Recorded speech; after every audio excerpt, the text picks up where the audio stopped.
Bapa, terima kasih buat hadirat-Mu di tengah-tengah kami. Terima kasih buat kemurahan, terima kasih buat perlindungan, terima kasih buat penyertaan Tuhan dalam hidup kami sepanjang minggu ini. Berdoa agar Tuhan boleh terus memelihara kami. Di tengah-tengah masa sulit ini tidak ada yang menjadi lemah dan putus asa, tapi kami terus punya pengharapan di dalam Tuhan. Terima kasih Bapa, berdoa agar firman-Mu sebentar yang disampaikan itu boleh memerdekakan setiap kami. Berikan hikmat supaya firman-Mu boleh disampaikan dengan bahasa yang mudah dimengerti dan kami boleh menghidupinya dalam hidup kami. Tolong hamba-Mu karena sungguh tanpa Engkau hamba tidak mampu. Demi nama Yesus kami berdoa. Amen. Halo Impact Youth, apa kabar anak muda? Hari ini Kak Heni akan bicara tentang jangan mudah jatuh hati. Jangan terjebak dengan cinta yang semu. Cinta yang cuma datang sebentar lalu cepat juga perginya. Cinlok. Ada bahasa Jawanya, tresno jalaran soko kulino, karena sering ketemu jadi jatuh cinta. Ada orang yang cinlok cinta karena sering ketemu, biasanya jatuh hati dengan teman kerja, rekan sepelayanan, tetangga mungkin, atau karena ada event, ketemu satu kali. Nggak bisa terlupakan momennya ya. Mungkin waktu nyebrang jalan, kesetrum waktu gandengan dan lain sebagainya. Jangan terjebak cinta yang cepat datang lalu cepat pergi. Love at the first sight. Banyak yang masih mempercayai bahwa kita bisa jatuh cinta pada pandangan pertama. Kak Heni tidak bilang bahwa itu salah, tetapi cinta yang murni itu teruji. Jangan cepat menilai orang dari penampilan. Kalau kita belum kenal aslinya, kita bisa kecewa. Jadi, jangan nikah karena usia, jangan nikah karena harta, jangan nikah karena terpaksa, apalagi lihat luarnya. Karena kita harus bayar harganya. Jangan cepat menilai orang dari penampilan kalau kita belum kenal aslinya. Amsal 26 ayat 25 bilang gini, kalau ia ramah, janganlah percaya padanya, karena 7 kekejian ada dalam hatinya. Ada orang-orang tuh yang mulutnya tuh manis banget, suka ngegombal, pinter ngambil hati. Nah yang kayak gini nih, biasanya banyak yang gampang jatuh hati. Apalagi yang selalu muji kita, aduh kamu cantik banget sih, aduh kamu keren banget sih. Nah biasanya kita suka ketika telinga kita dimanja-manjakan dengan rayuan gombal. Tapi firman Tuhan bilang jangan percaya kalau dia ramah. Jangan cepat percaya kepada orang yang bermulut manis. Karena beberapa dari mereka hanya manis di bibir saja. Kita hanya bisa yakin apakah itu cinta kalau teruji lewat waktu dan jalan yang berbatu. Karena itu jangan keburu nafsu. Rasanya benar-benar jatuh cinta. Tapi sebenarnya mungkin kita hanya suka. Ada kisah di Alkitab tentang Amnon dan Tamar yang sebenarnya mereka masih sebapak. Mereka anak-anak Raja Daud. Sebenarnya nggak boleh ya jatuh cinta sama saudara sendiri. Karena kecenderungan keturunannya cacat lebih tinggi. Nah, dalam kisah Amnon dan Tamar, sebenarnya ini bukan cinta tapi nafsu. Mari kita lihat ayatnya. 2 Samuel 13 ayat yang pertama dan kedua. Sesudah itu terjadilah yang berikut. Absalom bin Daud mempunyai seorang adik perempuan yang cantik namanya Tamar. Dan Amnon bin Daud jatuh cinta kepadanya. Ayat 2, hati Amnon sangat tergoda. Sehingga ia jatuh sakit karena Tamar saudaranya itu. Sebab anak perempuan itu masih perawan. Dan menurut anggapan Amnon, mustahil untuk melakukan sesuatu terhadap dia. Lihat kisah ini baik-baik. Pertama, Amnon jatuh cinta. Pertama karena lihat Tamar sangat cantik. Hati Amnon sangat tergoda sampai jatuh sakit. Nah orang tuh kalau sampai sakit, mereka tuh bilang, wah ini jatuh cinta banget gitu. Jatuh cintanya serius. Karena sampai sakit. Saking kangen, saking mungkin mikirin gitu ya. Tetapi lihat apa yang dipikiran Amnon tentang Tamar. Menurut anggapan Amnon, mustahil untuk melakukan sesuatu terhadap dia. Karena anak perempuan itu masih perawan. Nah banyak kali laki-laki tergoda untuk mendekati perempuan karena fisik. Lalu muncul keinginan untuk melakukan sesuatu. Satu kali ada seorang pria yang mendekati seorang wanita. Dia bilang, aku jatuh cinta sama kamu. Nggak tahu kenapa aku kangen sama kamu dan selalu kepikiran kamu gitu. Tapi kemudian pembicaraan selanjutnya mengerikan. Sang pria mulai bertanya, kalau kita ketemu, apakah kamu oke kalau kita berhubungan seks? Ternyata tidak semua pria yang jatuh cinta sama kita, mereka punya niat yang tulus, tapi bulus. Punya maksud dibalik ketertarikannya bahwa attraction-nya adalah untuk kehubungan seks. Satu kali ada anak perempuan yang share WA chatnya dengan pacarnya. Ketika pacarnya mengajak dia mesra-mesraan lewat WA, pacarnya bertanya apa warna pakaian dalam anak perempuan ini. Dan anak perempuan ini kaget karena dia orang Kristen dan dia tanya sama saya dan saya bilang, udah gak bener itu pacar kamu, udah gak sopan. Karena kasih itu tidak berbuat jahat gitu. Kemudian ada yang mulai muncul istilahnya PAP ya. PAP itu tukeran gambar gitu. Kemudian ada phone sex, ada sexting ya. Jadi chat, berhubungan seks lewat chat, WhatsApp gitu, atau lewat gambar, lewat telepon. Nah, hal-hal ini harusnya tidak boleh diadopsi oleh anak-anak Tuhan, gak boleh diadopsi oleh kita orang percaya, karena ini semua salah gitu, bukannya cinta tapi nafsu. Nah sama dengan Amnon, ketika Amnon tergoda karena kecantikan Tamar, ternyata bukannya cinta tetapi nafsu, not love but lust, karena Amnon kepikiran bahwa Tamar ini masih perawan dan mustahil untuk melakukan sesuatu terhadap dia. Nah dia pikir cinta, tapi ternyata cuma nafsu. Ketika dia memperkosa adiknya ini, seketika itu juga rasa cinta yang dia rasa berubah menjadi kebencian. Dalam 2 Samuel 13 ayat yang ke-15. Kemudian timbullah kebencian yang sangat besar pada Amnon terhadap gadis itu. Bahkan lebih besar benci yang dirasakannya kepada gadis itu daripada cinta yang dirasanya sebelumnya. Lalu Amnon berkata kepadanya, bangunlah, enyahlah. Bayangin, setelah diperkosa, dia mengusir adiknya keluar karena dari rasa cintanya itu malah muncul kebencian yang lebih besar dari rasa cinta. Ini yang kita sebut dengan nafsu. Nafsu membuat kita tidak lagi mengasihi. Tapi sesungguhnya kita kalau mengasihi seseorang, kita akan menjaga dia baik-baik. Kita akan menghargai dia. Kak Henny sudah pernah sharing tentang di Healthy Dating, bagaimana kalau kita menghargai sesuatu, kita akan jaga baik-baik. Kalau orang tuh serius, mereka akan persiapkan, mereka akan sabar nunggu. Cinta yang murni itu teruji. Istilahnya Kak Henny, cinta itu seperti makan obat rasa coklat. Kita tahu kekurangannya, tapi kita bisa terima. Jengkel sebenarnya sama sikapnya, tapi kita sayang sama orangnya. Banyak sih negatifnya, tapi kita bisa lihat sisi positifnya. Sebenarnya nggak sesuai sama kriteria kita, tapi kita cinta. Makanya selagi PDKT, buka mata lebar-lebar. Kita harus ngertiin banget siapa orang ini, baik buruknya kita harus lihat dan bertanya pada diri kita, apakah kita bisa terima. Sadari bahwa yang perempuan dia nggak bisa masak, ngambekan, boros, mungkin malas mandi, berantakan, dan lain sebagainya. Yang wanita juga, coba lihat pria yang engkau sukai, apakah dia cuek, rese, bau, pelit, ribet, malas, kasar. Buka mata. Selagi PDKT itu sebaiknya buka mata.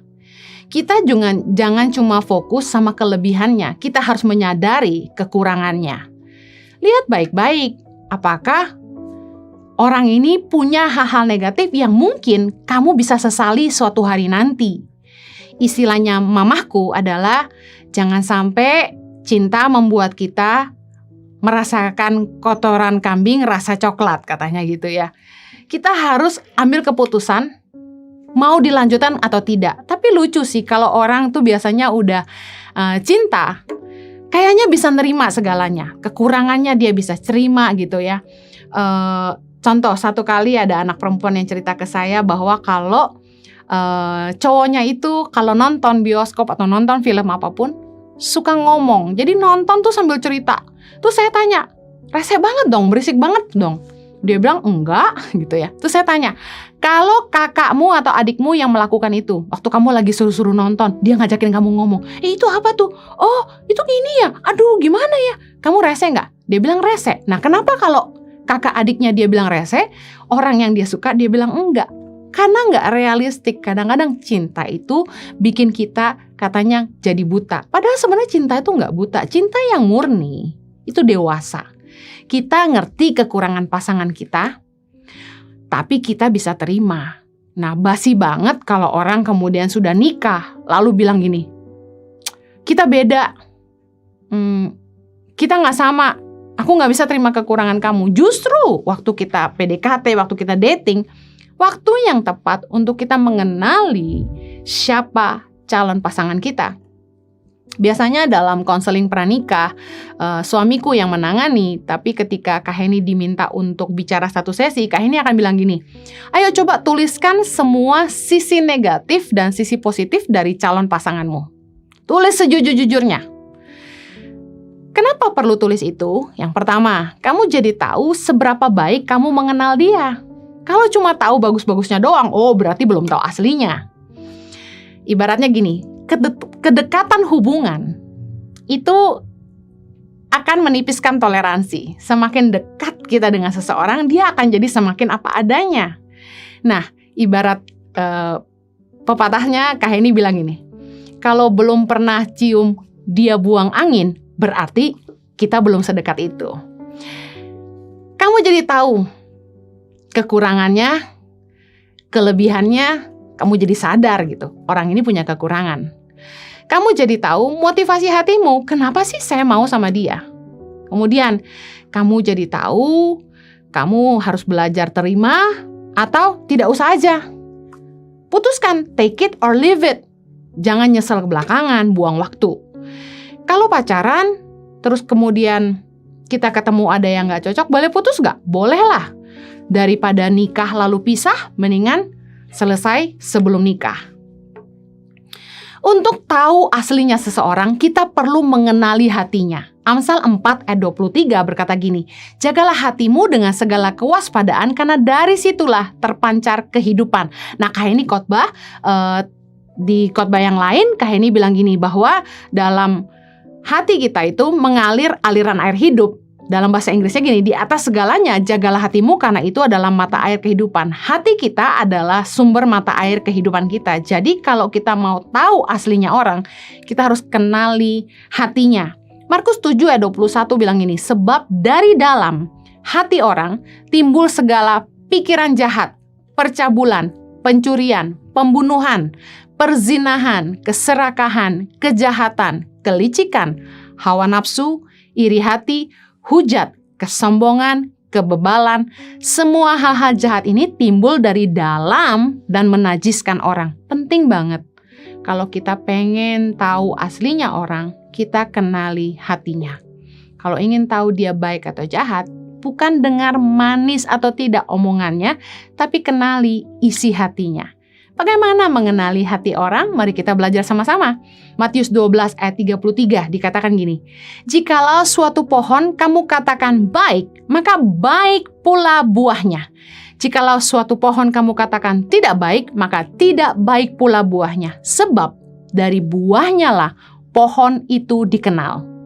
Kemudian Kak Heni akan lompat di ayat 34, hai kamu keturunan ular beludak, bagaimanakah kamu dapat mengucapkan hal-hal yang baik, sedangkan kamu sendiri jahat, karena yang diucapkan mulut meluap dari hati. Ayat 35, orang yang baik mengeluarkan hal-hal yang baik dari perbendaharanya yang baik, dan orang yang jahat mengeluarkan hal-hal yang jahat dari perbendaharannya yang jahat. Nah, bagaimana kita mengenali hati orang? Yang pertama, lihat buah hidupnya. Karena pohon itu dikenal dari buahnya, orang itu dikenal dari buah hidupnya. Matius 7 ayat 17 bilang gini, demikianlah setiap pohon yang baik menghasilkan buah yang baik. Sedang pohon yang tidak baik menghasilkan buah yang tidak baik. Jadi di ayat 20, jadi dari buahnya lah kamu akan mengenal mereka. Kita akan mengenali orang dari buah hidupnya. Efesus 5 ayat 9 berkata gini, karena terang hanya berbuahkan kebaikan, keadilan, dan kebenaran. Kalau kita ingin mengenali hati orang, lihat buah hidupnya. Apakah berbuahkan kebaikan, keadilan, dan kebenaran, atau sebaliknya? Mari lihat yang pertama, apa yang dia bangun. Lihat karya-karyanya. Dengar visinya. Bagaimana dia pakai waktunya? Apakah memikirkan masa depan? Kalau misalnya usianya sudah cukup dewasa tapi males, gak tanggung jawab, suka buang waktu, jelas orang seperti ini tidak siap untuk membangun hubungan yang membutuhkan komitmen jangka panjang untuk masa depan. Pikir lagi, kalau ingin tahu aslinya, lihat bagaimana dia gunakan waktunya. Karena firman Tuhan berkata orang yang bijaksana tuh ngitung waktu. Bagaimana dia mengambil keputusan, pertimbangan hatinya. Contoh, ketika dia ngalamin masalah, apakah dia kuat menghadapi tekanan? Konsisten gak dalam bekerja? Konsisten membangun sesuatu? Orangnya bisa ditegur gak? Karena kita bisa tahu gini, orang yang gak bisa ditegur, gak bisa dikasih tahu, itu tinggi hati. Karena orang yang rendah hati mau belajar. Gampang sekali mengenali hati orang lewat reaksinya. Excellent nggak dalam bekerja? Nah, kalau kita lihat gini, bosnya nggak ada, bos dia work from home, tapi dia tetap excellent, dia capai target, dia kerjain kerjaannya, dia pakai waktu kerja untuk kerja. Berarti orang ini hatinya berintegritas, punya integrity, excellent dalam pekerjaan. Ya, yang kayak gini nggak cari muka sama atasan, tapi dia orang yang tulus hati, takut akan Tuhan. Orangnya mau belajar nggak? Orangnya mau berusaha nggak? Nah, salah satu hal yang membuat Kak Heni memilih Kak Jojo adalah karena dia betul-betul mau belajar. Orangnya haus mau belajar, selalu belajar. Dan ketika kerja, rajin banget. Nah, lihat buah hidupnya yang lain, mari lihat sifat dan karakternya. Sikapnya, tingkah lakunya, perbuatannya. Gimana sih cara dia ngatasin konflik? Ketika dia konflik sama orang, dia ditekan orang lain, ketika dia disakiti, bagaimana reaksinya? Itu reaksi hati yang spontan ya. Bagaimana dia memperlakukan orang lain, baik atasan maupun bawahan, orang tuanya, orang yang bekerja di rumahnya, orang-orang yang lebih lemah, bagaimana dia memperlakukan orang-orang yang menyakiti dia. Apakah reaksi yang timbul dari hatinya adalah perbuatan yang baik atau jahat? Kita harus lihat, justru nih masa-masa yang krusial untuk bisa menilai aslinya orang. Yang berikutnya, lihat apakah dia orang yang tulus, jujur, dan suka damai. Ada tipe-tipe orang tuh yang suka cari gara-gara, suka bikin ribut, kasar, suka nipu, suka bohong. Nah, ini karakter asli ya. Kita bisa tahu hatinya dari perbuatannya. Mazmur 37 ayat 37 bilang gini, perhatikanlah orang yang tulus dan lihatlah kepada orang yang jujur. Sebab pada orang yang suka damai akan ada masa depan. Cari orang yang tulus, jujur, dan suka damai. Karena orang-orang begini yang punya masa depan. Kemudian menarik dalam Amsal 26 ayat 13 dikatakan gini, berkatalah si pemalas, ada singa di jalan, ada singa di lorong, makanya dia gak kemana-mana gitu ya. Nah, apakah orang ini adalah orang yang suka bikin alasan? Contoh, kalau terlambat, ada aja alasannya gitu. Nah, saya sebut orang-orang ini Mr. Excuses, Mr. Wacana. Nah, jangan sampai kita terkecoh, karena biasanya orang yang kayak gini gak nepatin janji ya. Kemudian, lihat karakternya, lihat upayanya, sifatnya. Jangan menilai justru dari keuangannya hari ini, karena orang itu bisa dilihat masa depannya dari kesiapannya untuk jadi besar. Nah, orang yang bisa jadi besar yang seperti apa sih kata firman Tuhan? Yang pertama, dia bisa bertanggung jawab dalam hal kecil. Lukas 16 ayat 10. Barang siapa setia dalam perkara-perkara kecil, ia setia juga dalam perkara-perkara besar. Dan barang siapa tidak benar dalam perkara-perkara kecil, ia tidak benar juga dalam perkara-perkara besar. Jangan menilai orang dari keadaan ekonominya saat Anda ketemu. Mungkin keluarganya nggak mampu. Jangan lihat itu. Mungkin dia sekolah di universitas yang tidak favorit, yang tidak mahal. Jangan nilai itu. Jangan lihat dia cuma naik sepeda motor. Dengar baik. Lihat apakah dia setia dalam perkara-perkara kecil. Karena orang-orang untuk jadi besar itu, kata firman Tuhan, dia harus setia dalam perkara kecil. Nah, kita udah tahu masa depannya. Dia akan dipercaya perkara-perkara besar. Yang kedua, apakah dia siap jadi besar? Lihat apakah dia rajin bekerja. Orang yang tanggung jawab, mau berusaha, bayar harga. Amsal 12 ayat 24. Tangan orang rajin memegang kekuasaan, tetapi kemalasan mengakibatkan kerja paksa. Aduh, udah banyak banget orang yang curhat di YouTube maupun IG. Cerita bahwa mereka menikah dengan pasangan yang malas, gak mau kerja. Ya rata-rata suami-suaminya, mereka gak mau kerja, malas sehingga istri yang harus kerja. Banting tulang untuk nyukupin rumah tangga.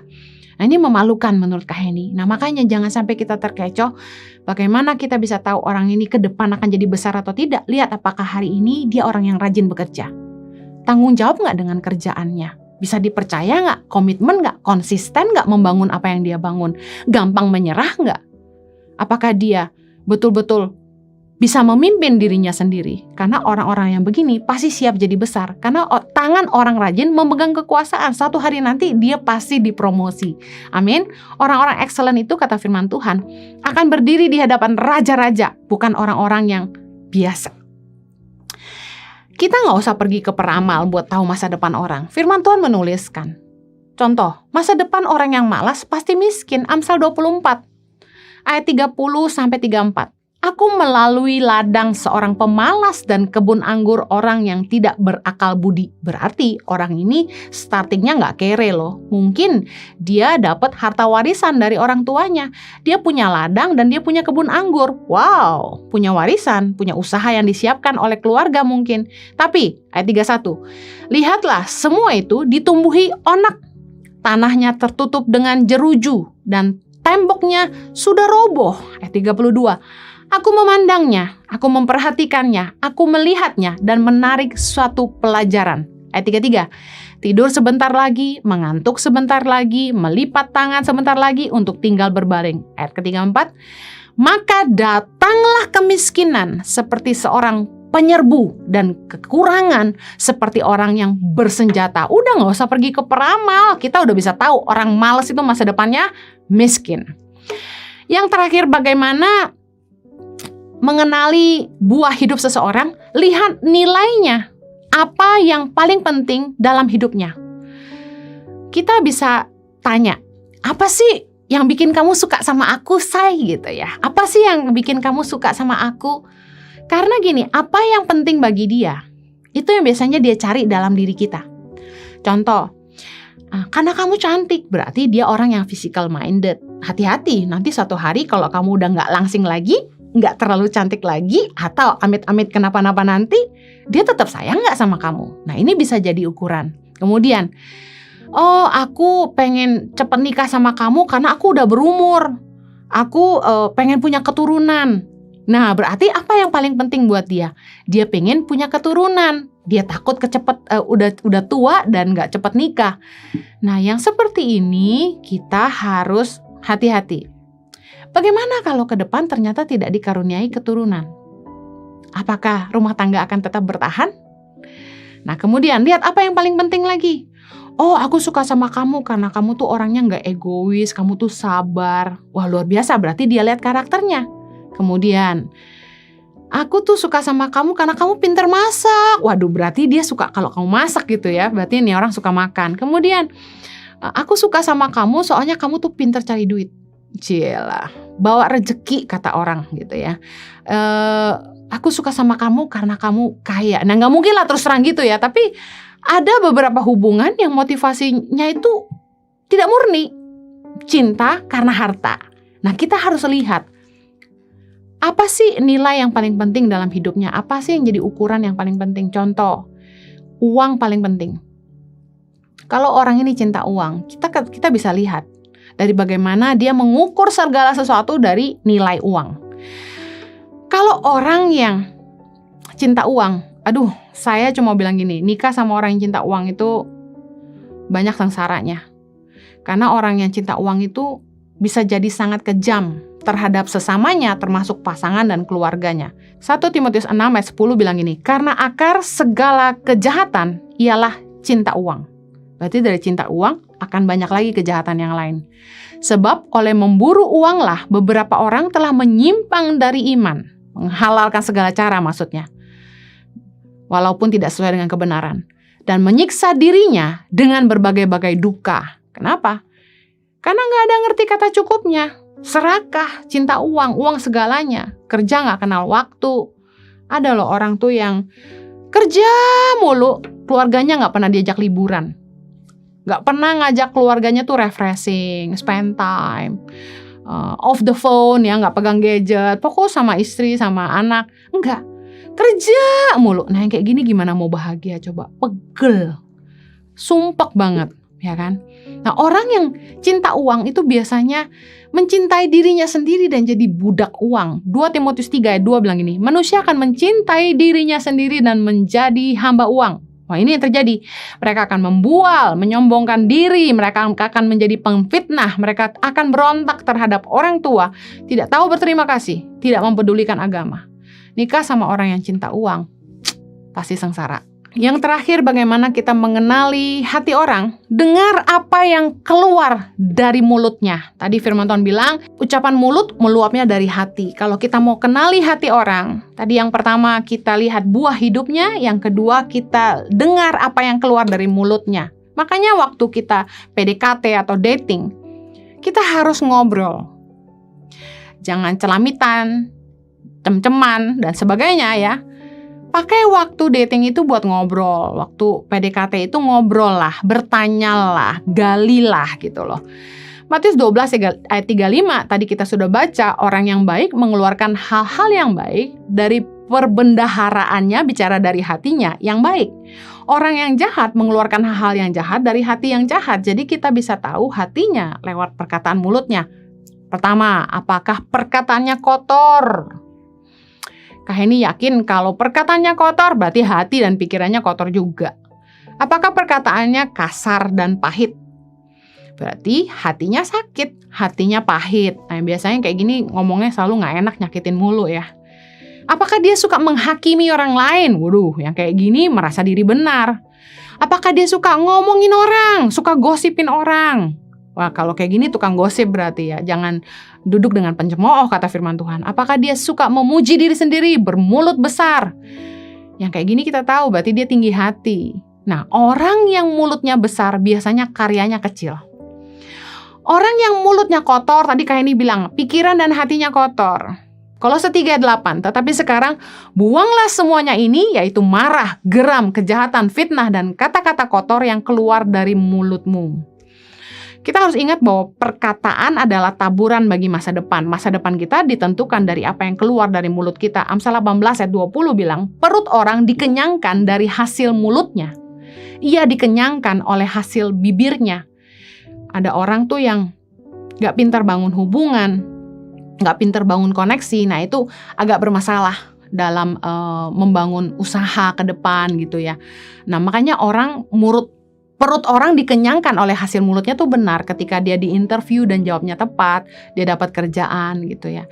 Dia pintar ngelayanin customer, dia baik, dia akan dikasihi orang. Nah kalau kita mau lihat masa depan, kita harus perhatikan mulut orang. Dari perkataan seseorang akan kelihatan juga karakternya. Karena begini, orang yang baik, perkataannya selalu baik. Amsal 11 ayat 9 bilang gini, dengan mulutnya orang fasik membinasakan sesama manusia. Ngeri. Tetapi orang benar diselamatkan oleh pengetahuan. Amsal 24 ayat 28. Jangan menjadi saksi terhadap sesamamu tanpa sebab dan menipu dengan bibirmu. Janganlah berkata, sebagaimana ia memperlakukan aku, demikianlah kuperlakukan dia. Aku membalas orang menurut perbuatannya. Firman Tuhan berkata, janganlah balas kejahatan dengan kejahatan. Kalau kita mau lihat baik tidaknya hati orang, lihat bagaimana ucapannya ketika dia disakiti orang. Apakah dia bilang gini, lihat aja ntar gue balas. Dari mulut orang kita bisa tahu, aduh nih orang gawat. Ya.